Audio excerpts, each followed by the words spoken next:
In the headlines, Supreme Court adjourns hearing on currency redesign suit, rules previous order on naira deadline subsist.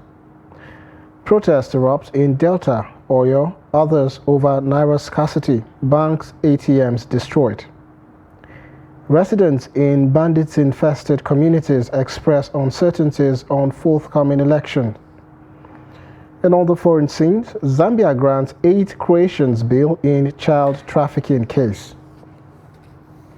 Hello and welcome to News Update on Trust TV. I am Sagir Ibrahim.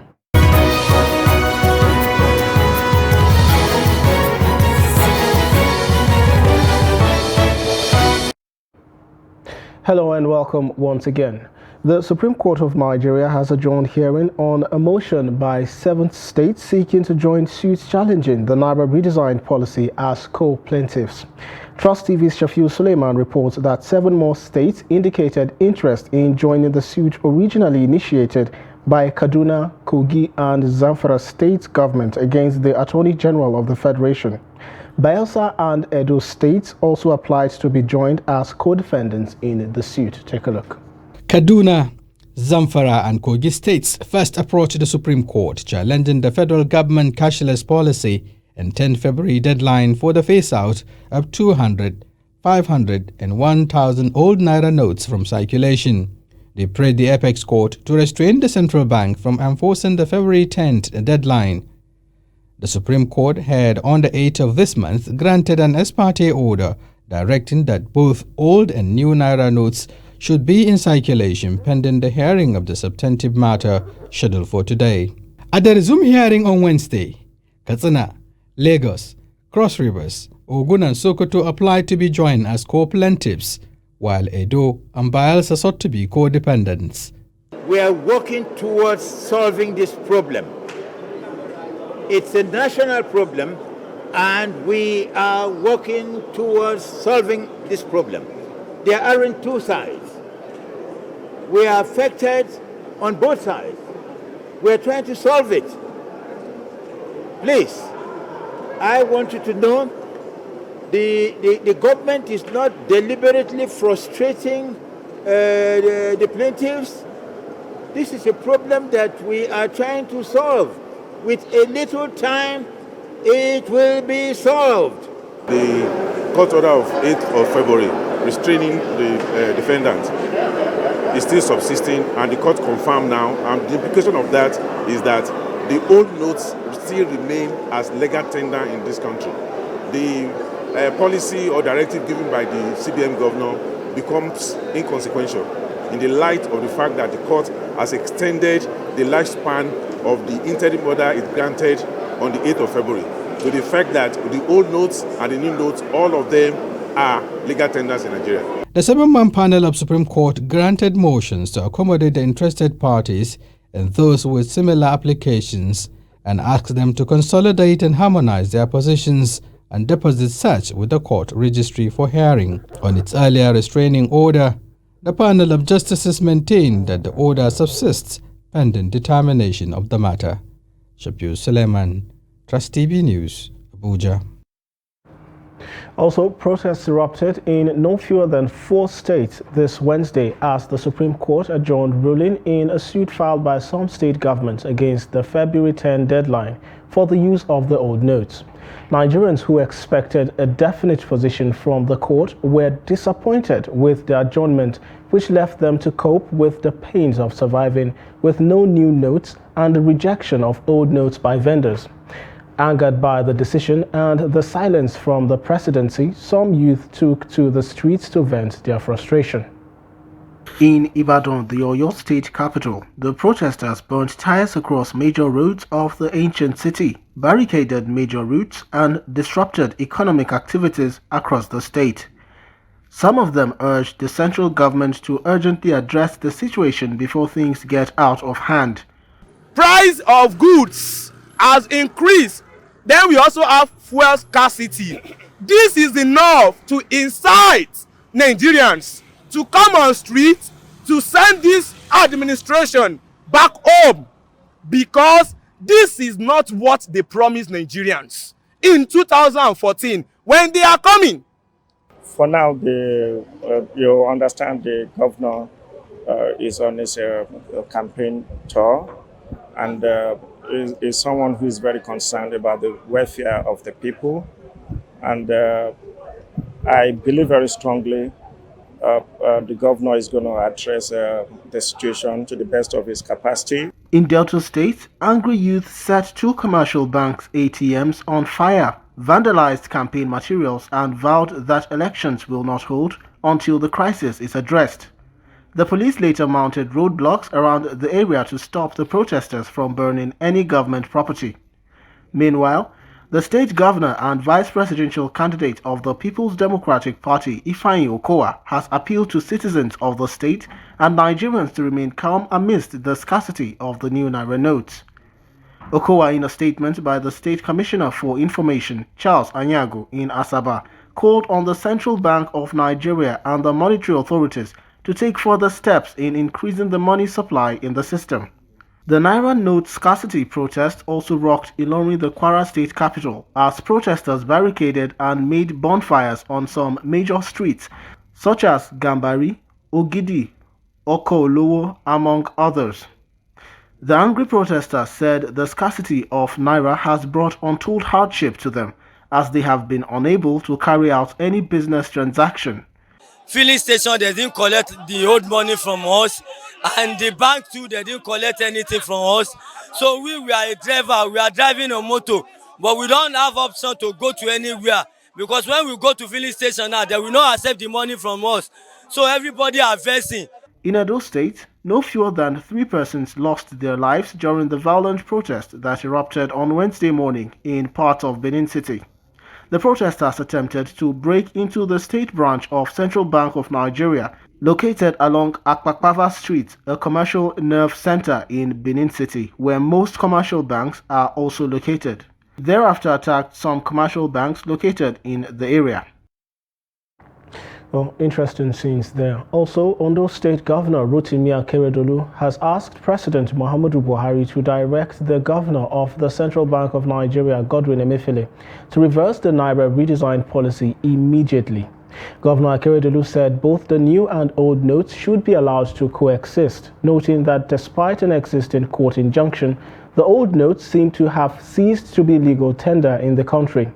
The governor spoke on Tuesday evening while receiving members of the Youth Directorate of the All Progressives Congress Presidential Campaign Council, led by Seyi Tinubu. Akeredolu, who said the policy is ill-timed, added that the problem created by the naira and fuel scarcity have affected the ratings of the APC. And also, Governor Dapo Abiodun of Ogun State has warned all commercial banks in the state against refusing to accept old naira notes from citizens. In a brief statement on his official Twitter handle, the governor warned that any commercial bank that refuses to collect the old notes stands the chance of being shut down by the state government. Governor Abiodun's comments come shortly after the Supreme Court of Nigeria adjourned the case of the naira swap policy of the Central Bank of Nigeria till Wednesday, February 22 for hearing of the consolidated suit by 10 states. The Apex Court, which heard the case on Wednesday, was filled to capacity with senior advocates of Nigeria, other lawyers, and the governors of Kaduna and Kogi states, Nasiru El-Rufai and Yahya Bello, respectively.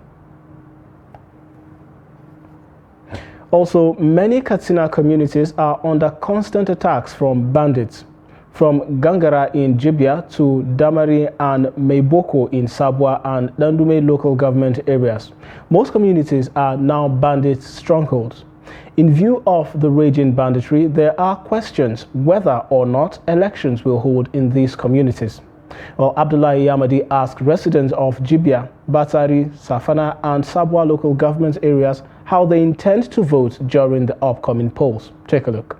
Residents say they will not want to be disenfranchised, but their coming out to vote depends largely on the security provided in order not to endanger their lives. They are afraid that attacks on their communities may not abate as elections draw closer, thereby making it difficult to be certain about coming out to vote. Elections Are you referring to the election we have been hearing about in the media? I don't know anything about that. We are being governed by terrorists.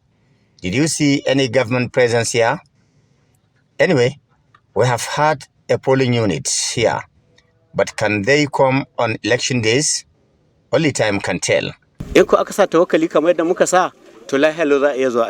Elections in this village depends on the security provided before, during and after the elections. But for now, I cannot tell. If anybody vows to conduct election here, let him dare it. As we speak, terrorists can appear here any moment. God forbid. According to these residents, 2 out of 3 of people in these communities have fled to safer places and have never seen any politician coming around to campaign. We are all ready to vote on election days, but let me tell you, the safety of all stakeholders must be the watchword, because no one can guarantee that except God. Just 10 minutes after leaving Sawayawa and Kadage villages in Kurifi local government area, 30 bandits armed with AK-47 rifles riding on motorcycles reportedly attacked the community. However, despite these security concerns, the electoral umpire is optimistic that elections will be held. I would like to confirm and to reassure the public that elections will hold in all local government areas, in all registration areas and polling units in Katsina State, regardless of security challenges that we are having in some places. So the public should be confident in themselves and in the commission that election will hold. Nothing is too far as for conducting election in all areas. Though eligible voters in the insecurity-prone communities of Katsina State are hopeful that elections are held peacefully, the state of uncertainty remains. Abdullahi Ismayamadi, Trust Television News, Katsina. Still on elections, the United States government has advised Nigerians to avoid inciting statements that could trigger violence, voter suppression, or intimidation that could mar the electoral process. U.S. Assistant Secretary of State for African Affairs Molly Fee gave the advice on Wednesday in Abuja during a roundtable meeting with journalists. Fee, whose advice is coming a few days before the 2023 general elections in the country, noted that having credible polls was a responsibility of all citizens. She urged Nigerians to trust the electoral process and accept the choice of the people when winners are announced, while strongly admonishing citizens to refrain from post-election violence. Fee also cautioned political parties and their candidates against voter suppression and intimidation. Also, a federal high court in Abakaliki, the Ebonyi capital, has declared the activities of the security outfit Ebubiagu illegal in the state. 5 governors of the Southeast region back in 2021 had launched a group to fight recurring acts of violence and terrorism in the zone. The court, in its ruling on Tuesday, ordered the Department of State Services, DSS, and police to recover all arms and ammunition in the possession of the vigilante operatives in the state. The presiding judge, Riman Fatun, disclosed that the group had to be disbanded due to human rights abuses, extortion, illegal arrests, as well as indiscriminate use of firearms. And still on security, police operatives in Anambra have rescued 15 abducted National Youth Service Corps members who had just completed their orientation in Imo. The corps members from NYSC orientation camp located in Eziama or Beare Nkwere local government area of Imo were in a vehicle on their way to Lagos when they were abducted. The Anambra State Public Relations Officer, Deputy Superintendent of Police Tochukwu Ikenga, made this known in a statement on Tuesday in Oka. He said the operative responded to a distress call along Iseke Ihiala Olu Expressway and rescued the 15 abducted corps members unhurt. The police public relations officer said the corps members were debriefed and necessary arrangements had been made to convey them to their destinations. You're watching news updates on Trust TV. Coming up after the break. What role can parents play against this menace? Do stay with us.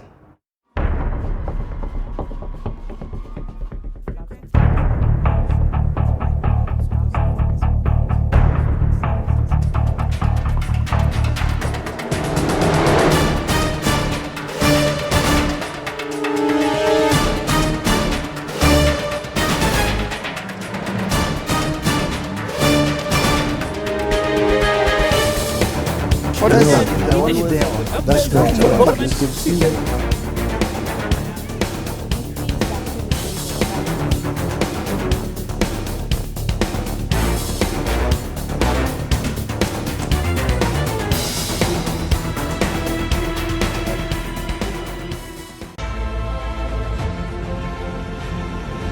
Now, as part of efforts to support Africa's goal of strengthening... Now, looking at the activity chart, as you can see right here, a total volume of 130... Created a Boko Haram crisis that at that time was restricted to Yobe.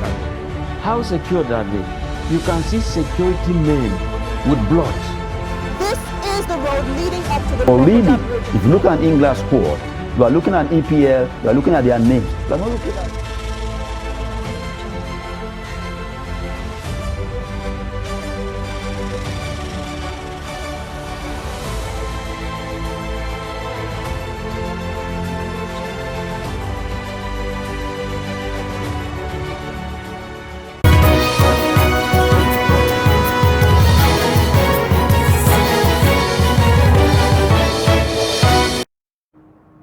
If you're just joining, you're watching News Update on Trust TV. Now a recap of our top stories. Supreme Court adjourns hearing on currency redesign suit. Rules previous order on naira deadline subsists. And also protests erupt in Delta, Oyo, others over naira scarcity. Bank ATMs destroyed. And to other stories now. For the first time since his dethronement as Emir of Kano 3 years ago, Mohammed Sanusi II on Monday visited the state. Sanusi II is reportedly in Kano to greet his mother on his way to Dutse, Jigawa state capital, where he is expected to pay a condolence visit to the emirate over the recent death of its Emir Nuhu Mohammed Sanusi.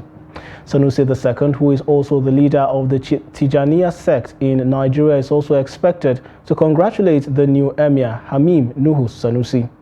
The 14th Fulani Emir of Kano was banished to Loko and Awi in Nasarawa state after the dethronement over what the state government described as total disrespect to lawful instructions from the office of the governor.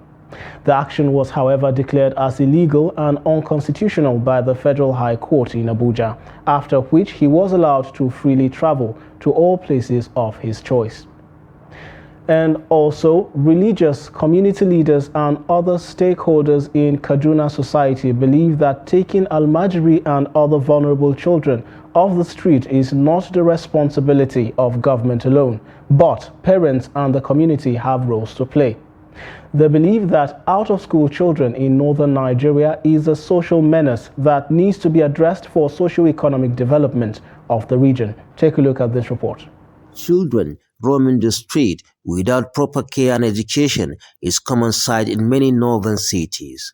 Despite intervention by government at different levels, yet the issue of Almajiri and older vulnerable children is still persisting. Teachers from Islamia schools and community leaders said the meeting will further assist in taking such children off the street. It has reduced non-school dropout. It has reduced non-school attendance. It has made up the parent to know the value of education. It has made up the community that they have all the little one they have, they can contribute to support the goodness of the children in the community. And by telling them that they are part of the society and they can do better because their parents neglect them or they are hawkers on the street does not give them right to see themselves as less people or people without advantage or people that don't have opportunity, but they will seize this opportunity to do better and show people that they are equal.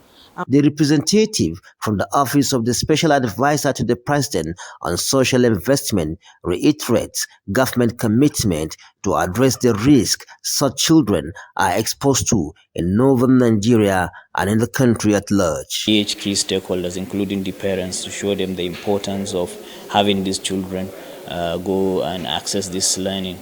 So, and that is what we have been encouraging them to do. Is that there are many factors that lead these children to be on the street. Yes, the parents are to be admonished not to allow their children to roam around, but there are many factors that that contribute to this, and one of it is parental guide, and most of them have never been into the four walls of classroom. And the idea is that you just don't take kids off the street and take them to school. So you have to introduce them to some form of learning.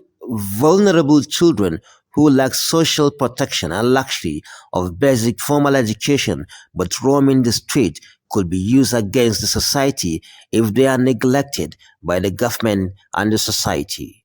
Bello Musa, Trust TV News, Kaduna. Thanks to Bello Musa for that report. Away from that now, the Director General of the Bureau of Public Service Reforms, Dasuki Ibrahim Arabi, has warned the National Population Commission to be wary of internet threats against the digital aspect of the census scheduled to hold in April this year. Arabi made this known at the February edition of Bureau's monthly lunchtime seminar themed National Development and the Imperatives of 2023 Population and the Housing Census. Neil Sampson has more. The Director of Census Data Quality Management, Adebayo Foluke, said the Commission was prepared to deal with threats from all fronts to ensure that all eligible Nigerians get counted. The preparations that we have put so far into the conduct of the forthcoming census in April, we have done the enumeration area demarcation of the entire country, and that means that we have delineated every inch of land in the nation into enumeration areas where the enumerator can cover within the period of the census and be able to count everybody. And at the end of the day, not only the census figure is going to be used, we are also getting the geospatial characteristics of the census. That is, we count people where they are, what they do, how do they live, in what type of building do they live, what facilities are available for them, what infrastructure do they have access to, how far are they from schools, how far are they from hospitals, and what can the government do to make the life of Nigerians better. The Director General stressed the importance of the forthcoming census and how imperative it is to national development. This is very, very important to us because the recent events have indicated a lot of attempts have been made to break into server bases of ministries, departments, and agencies of government, and even some banks. So we encourage them to be very careful, and that is why I emphasize the need for them to collaborate with agencies of government, especially agencies that are saddled with the responsibility of providing safety for our data that we are generating, providing connectivity, and even authorization of some of our IT projects and activities. Knowledge of the national population in terms of size, distribution, and socio-economic characteristics is required for planning process. This therefore makes the conduct of census an essential governance activity. Noel Samson, Trust TV News, Abuja. We go to foreign news now, where 8 Croatians facing child trafficking charges in Zambia were granted bail on Tuesday following their rearrest last week while trying to leave the southern African nation. The charges allege that on December 7 last year, the 4 couples acted together with a Zambian immigration official to try to traffic 4 children from the neighboring Democratic Republic of Congo. The group said they legally adopted the children aged between 1 and 3 years old, but Zambian authorities have accused them of trafficking the minors. The prosecution had opposed the bail application, arguing that the 8 were flight risks, but Magistrate Jennifer Bwalia said nothing excluded them from seeking bail if the conditions of paying 20,000 kwacha, an equivalent of about $1,000 each in bail fees and offer to sureties from reputable organizations were met. And away from that, a 42-year-old woman has been rescued from the rubble of a building in the southern Turkish city of Kahramanmaraş, where she was trapped for almost 222 hours. Videos showed rescue workers carrying the woman identified as Melik Imamoglu strapped on a stretcher to a nearby ambulance. Kahramanmaraş is close to the epicenter of last week's earthquakes. Meanwhile, the death toll from the Turkey-Syria earthquake has crossed 41,000. Turkish authorities say 35,418 people have been killed in the country, while the Syrian government and the United Nations said more than 5,800 people have died in Syria. And to sport news, Super Falcons defender Ashley Plumter is confident that the team is battle-ready for their opponents at the Four-Nation Invitational Tournament in Morocco. The former African champions will be joined at the competition tagged Revelation Cup by host Mexico, Colombia and Costa Rica. The Randy Waldrum side will take on Mexico in their first game in Lyon on Wednesday night. The Nigerian ladies are winless in their last 5 games, but Plumter, who plays for English club Leicester City, insists they will end the barren run. The competition will serve as part of Super Falcons' preparations for the 2023 FIFA Women's World Cup to be co-hosted by Australia and New Zealand. And with that, we've come to the end of News Update at this hour. Do well to follow us across all our media platforms. I'm Sagir Ibrahim. Thanks for watching.